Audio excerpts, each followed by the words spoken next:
Good morning students. आज हम लोग बात करेंगे डाई हाइब्रिड क्रॉस।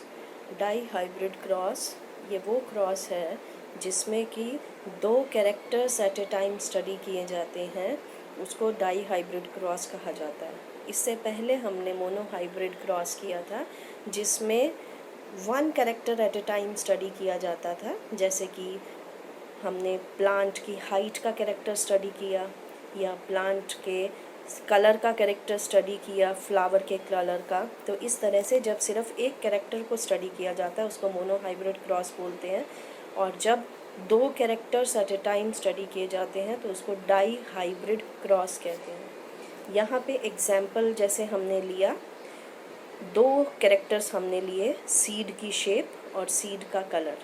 यहाँ पर सीड की शेप या तो राउंड है या रिंकल्ड है। इसमें जैसे कि हमने पहले किया था, डोमिनेंट को हम हमेशा कैपिटल से रिप्रेजेंट करते हैं, तो कैपिटल आर राउंड शेप के लिए है, स्मॉल आर रिंकल्ड के लिए है। Means round is the dominant one, wrinkled is the recessive one. इसी तरह से कलर, सीड का कलर येलो और ग्रीन है, जिसमें येलो को हमने कैपिटल से रिप्रेजेंट किया है, ग्रीन को हमने रिसेसिव है तो स्मॉल लेटर से रिप्रेजेंट किया है। यहाँ पर हम प्योर पेरेंट्स लेते हैं, जैसे कि हमने किया।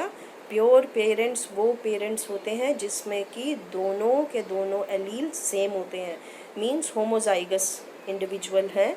Round and yellow, wrinkled and green. तो round and yellow capital R, yellow is capital Y, wrinkled green means दोनों recessive, homozygous recessive, small R, small Y. इसमें हर एक कैरेक्टर के लिए दो एलील्स होने ज़रूरी हैं। अब जब गैमीट फॉर्मेशन होगी तो आपको पता है गैमीट फॉर्मेशन के समय मियोसिस होती है और chromosome number is reduce to half. तो 4 में से सिर्फ 2 एलील्स गैमीट में जाएंगे, और वो इस तरह से जाते हैं कि हर एक कैरेक्टर का एक एक एलील ज़रूर जाना चाहिए। तो आर और कैपिटल आर में से एक आर गया, कैपिटल वाई में से एक वाई गया। इसी तरह से स्मॉल आर में से एक आर गया और स्मॉल वाई में से एक वाई गया। तो इस तरह से दो गैमीट बने, capital R, capital Y, small Y. अब उसके बाद जब फर्टिलाइजेशन हुई, फर्टिलाइजेशन के बाद हमारे पास फर्स्ट F1 जनरेशन आई, जिसको कि हमने किया था फर्स्ट फीलियल जनरेशन। तो दोनों की क्रॉसिंग कराने के बाद जो फर्स्ट फीलियल जनरेशन आई, that is a heterozygous generation. Capital R, capital Y, small Y, heterozygous individual हैं। और क्योंकि डोमिनेंट सिंगल हो तो भी अपने आप को एक्सप्रेस करता है, रिसेसिव अपने आप को एक्सप्रेस नहीं करता है। तो ये जो F1 जनरेशन है इसमें सारे के सारे individual round and yellow seed आएंगे। बट ये पेरेंट्स से कैसे अलग हैं कि पेरेंट्स होमोजाइगस डोमिनेंट थे या होमोजाइगस रिसेसिव थे, जबकि F1 जनरेशन हेट्रोजाइगस है। इसके बाद अब ये F2 जनरेशन रेज करने के लिए हम इन F1 जनरेशन के जो हमारे पास हेट्रोजाइगस इंडिविजुअल आए उनके बीच में क्रॉसिंग कराएंगे। अगेन वही मियोसिस के समय chromosome number is reduce to half. तो यहाँ पर हमारे को ये ध्यान देना है कि 4 गैमीट बनेंगे। 4 गैमीट किस तरह से बनेंगे? कैपिटल आर वाला गैमीट में आपको पता है कि हर एक कैरेक्टर का एक एक एलील ज़रूर जाना चाहिए। तो कलर का भी एक एलील जाएगा और शेप का भी एक एलील जाएगा। तो कलर के लिए, जैसे शेप के लिए राउंड, फर्स्ट में राउंड के साथ येलो कलर भी जा सकता है, कैपिटल वाई गैमीट फॉर्मेशन के समय, और कैपिटल आर के साथ स्मॉल वाई भी। तो ये 2 गैमीट बन गए। इसी तरह से स्मॉल आर के साथ कैपिटल वाई भी गैमीट बना सकता है और स्मॉल आर के साथ स्मॉल वाई भी। तो 4 पॉसिबल गैमीट फॉर्मेशन इसमें हो सकती हैं। तो इस तरह से डाई हाइब्रिड क्रॉस के F1 जनरेशन में जब सेल्फिंग कराई गई तो हमारे पास 4 तरह के गैमीट्स आ गए। अब इसके बाद हम इनकी जब F2 जनरेशन रेस करने लगेंगे, अगेन प्यूनेट स्क्वायर मेथड को यूज़ करेंगे, जिसमें ऊपर की तरफ हम मेल के गैमीट्स लिख लेंगे, नीचे की तरफ हम फीमेल के गैमीट्स लिख लेंगे। अब इन दोनों को जोड़कर हम बनाएंगे। जैसे कि फर्स्ट लाइन में अगर मैं देखूं, first top most line from left to right, तो पहले कैपिटल आर और वाई है और नीचे भी साथ में कैपिटल आर कैपिटल वाई है।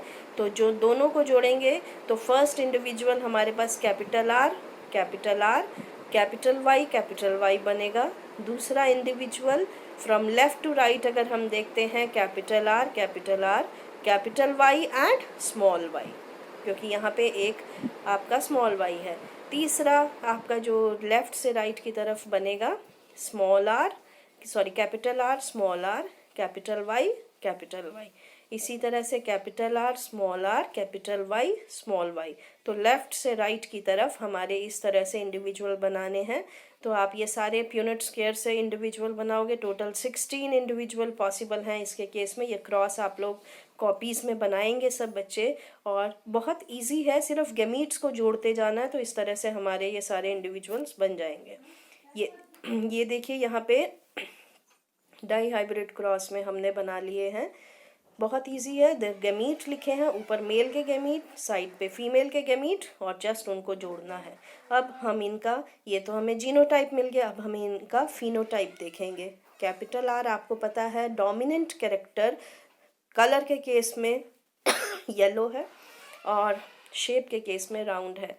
तो डोमिनेंट अगर सिंगल भी है तो वो अपने आप को एक्सप्रेस करेगा। तो इसमें आपका पहला इंडिविजुअल राउंड एंड येलो है, दूसरा इंडिविजुअल भी राउंड एंड येलो है, तीसरा इंडिविजुअल भी राउंड एंड येलो है, एंड फोर्थ इंडिविजुअल भी राउंड एंड येलो है। सेकेंड रो में लेफ्ट से राइट की तरफ अगर हम देखेंगे, third individual is again round and yellow. Fourth individual left to right second row में देखेंगे तो capital R round and small Y. यहाँ पे कोई भी शेप का डोमिनेंट कैरेक्टर नहीं है, तो दैट विल बी रिंकल्ड। तो इसमें यहाँ पे शेप इसकी रिंकल्ड होगी। राउंड एंड ग्रीन, कलर के लिए ये ग्रीन कलर का होगा। Small Y that is for the green. तो ये आपका राउंड एंड ग्रीन होगा। उसके बाद next capital R capital Y small Y, again round and yellow. तो इस तरह से अगर हम सारे के सारे इंडिविजुअल्स का निकालेंगे फिनोटाइप, तो दैट विल बी 9:3:3:1। तो ये हमारे पास रेशो आ जाएगी phenotypic ratio dihybrid cross की। तो इस तरह से F2 जनरेशन में डाई हाइब्रिड क्रॉस की रेशो 9:3:3:1 आएगी, जबकि मोनो हाइब्रिड क्रॉस में हमने ये रेशो की 3:1 की। तो ये आपको फिर से प्यूनिट स्क्वायर दिखाया है जिसमें इसकी शेप्स वगैरह दिखाई हैं। तो मोनो हाइब्रिड क्रॉस के केस में phenotypic ratio that was 3:1, genotypic ratio that was 1:2:1। Dihybrid cross के केस में ratio that is phenotypic ratio हम कर चुके हैं। क्या होती है फिनोटिपिक रेशो? Physical expression. उसका फिजिकल एक्सप्रेशन कैसा है? फिनोटिपिक रेशो 9:3:3:1 है। अब कई बार पेपर में क्वेश्चन आता है, how many gametes will be produced from following allele arrangement. आपको कोई अरेंजमेंट दिया होगा, इंडिविजुअल डाई हाइब्रिड ये डिप्लॉयड इंडिविजुअल आपको बताना है वो कितने तरह के गैमीट्स बना सकता है। अब इसके लिए आपने याद रखना है फॉर्मूला हमेशा क्या है, 2/n। n is the number of heterozygous individuals, heterozygous pairs जो इसमें प्रेजेंट है। अब जैसे पहला अगर हम एग्जाम्पल देखें, capital R capital Y small Y, इसमें दो पेयर हैं heterozygous, capital R capital Y small Y. तो ये हेट्रोजाइगस पेयर हैं, तो दो, तो इसमें ये फॉर्मूला में पुट करेंगे 2/2 करके, 2⁻² करके, तो दैट विल बी 4। तो इसमें हमारे पास 4 गैमीट पॉसिबल है। इसी तरह से अगले वाले सेकंड वाले में हमारे पास यहाँ पे 3 हेट्रोजाइगस पेयर्स हैं, जबकि एक पेयर होमोजाइगस है। तो इसमें जो फॉर्मूला में आएगा 2⁻3। नेक्स्ट वाले में हेट्रोजाइगस अगर हम देखें तो 6 जो हैं हेट्रोजाइगस पेयर हैं, तो इसमें जो रेशो आएगी 2⁻6। तो इस तरह से हम गैमीट्स बना सकते हैं कि कितने टाइप के गैमीट्स पॉसिबल हैं अगर हमें कोई भी कॉम्बिनेशन दिया होगा। ये पेपर में कई बार 1 मार्क में क्वेश्चन आ जाता है। ये आपको आंसर्स दिखाए हैं कि किस तरह से पॉसिबल है। ये थर्ड वाले दिखाया है, सेकंड और ये थर्ड वाला। अब हम सबसे इम्पॉर्टेंट कॉन्सेप्ट इसमें स्टार्ट करेंगे। अभी तक हमने जो किया दैट वाज अ प्री, जो मेन टॉपिक से पहले हमें चीज़ें पता होनी चाहिए वो है। इसके बाद अब हम लोग करेंगे मेंडल के लॉ। मेंडल को जैसा मैंने बताया फादर ऑफ जेनेटिक्स कहा जाता है।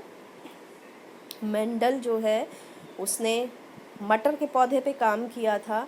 उसने अपने हर डाटा को स्टैटिस्टिकली एनालाइज किया था। पेपर में क्वेश्चन आता है what was the reason for Mendel success. Mendel के सक्सेस को क्या रीज़न थे। सबसे पहली चीज़, उसने मटर का पौधा लिया था जिसका लाइफ स्पैन बहुत कम होता है, तो आप वो अपने क्रॉसेस में कई जनरेशन्स को स्टडी कर पाया। दूसरी चीज़, मटर के पौधे में क्रॉस पॉलिनेशन भी इजीली हो सकती है और सेल्फ पॉलिनेशन भी इजीली हो सकती है।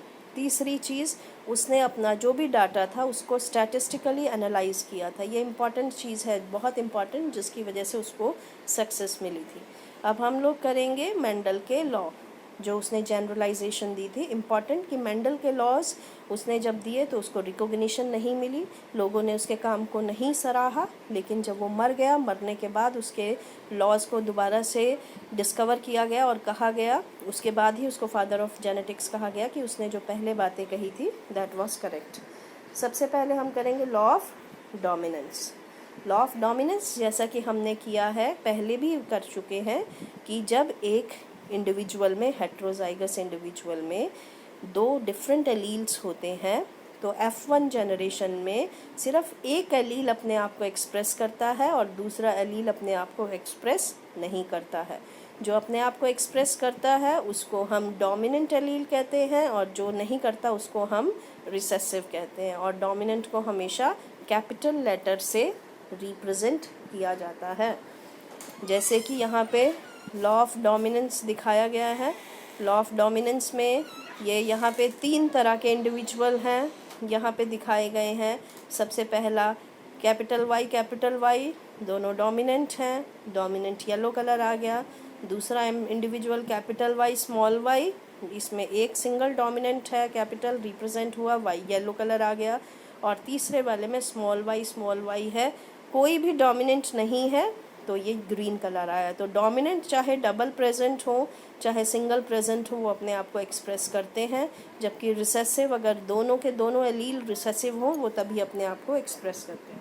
अब इसके बाद second law, law of segregation, important law. Paper में क्वेश्चन आता है which law of Mendel is universally accepted, तो लॉ ऑफ सेग्रीगेशन। मेंडल का लॉ ऑफ सेग्रीगेशन क्या कहता है कि जब कोई इंडिविजुअल, हर एक इंडिविजुअल में एक तरह के पेयर होते हैं एलील के, और गैमीट फॉर्मेशन के समय, at the time of gamete formation the alleles they segregate themselves in such a way that one allele enters in each gamete.